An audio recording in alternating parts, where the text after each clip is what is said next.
নমস্কার বন্ধুরা, গল ব্লাডারে পাথর নিয়ে আমরা অনেকেই খুব আলোচনা করি, কিন্তু গল ব্লাডারের পাথরের অপারেশনের পর রোগীর কি সমস্যা হয় বা আদৌ কোনো সমস্যা হয় কিনা সে নিয়ে আমরা আজকে আলোচনা করব। আমরা জানি যে গল ব্লাডার আমাদের পাচন ক্রিয়ায় সাহায্য করে, ডাইজেশনে সাহায্য করে।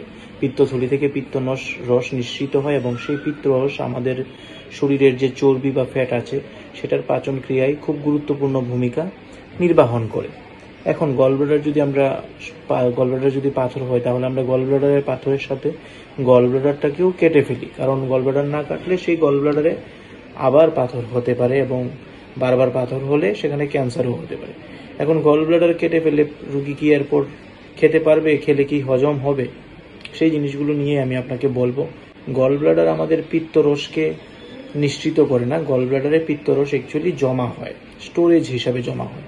পিত্তরস তৈরি হয় লিভারে এবং সেটা এসে গল ব্লাডারে জমা হয়ে থাকে। কারণ আমরা যখন খুব অতিরিক্ত পরিমাণে, কখনো ধরুন বিয়ে বাড়িতে গেলেন বা কখনো অতিরিক্ত পরিমাণে ফ্যাট খেলেন, মাটন খেলেন, পক খেলেন বা অতিরিক্ত তেলের ভাজা এইসব খেলেন, তাহলে সঙ্গে সঙ্গে আমাদের শরীরে ওই ফ্যাটগুলোকে ডাইজেশনের জন্য বেশি পরিমাণে পিত্তের দরকার পড়ে।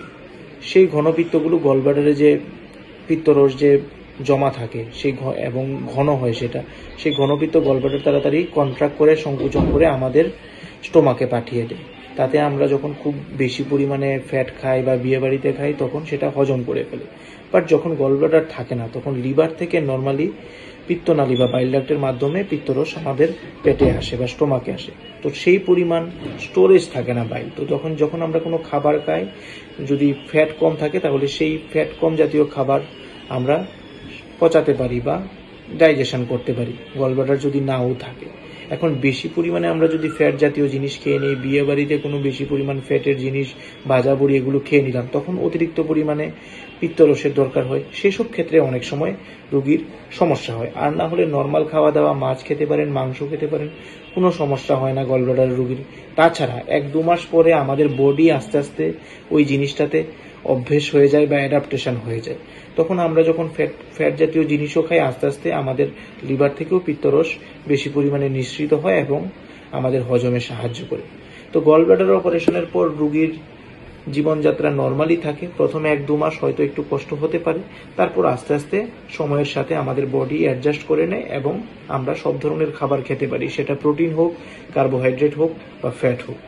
এই ধরনের স্বাস্থ্যসম্মত জিনিসপত্র আপনারা যদি জানতে চান তাহলে অবশ্যই আমার পেজটিকে ফলো করুন এবং শেয়ার করবেন, যাতে অন্যান্য বাঙালি ভাষী, ত্রিপুরাভাষী দেখে উপকৃত হতে পারে।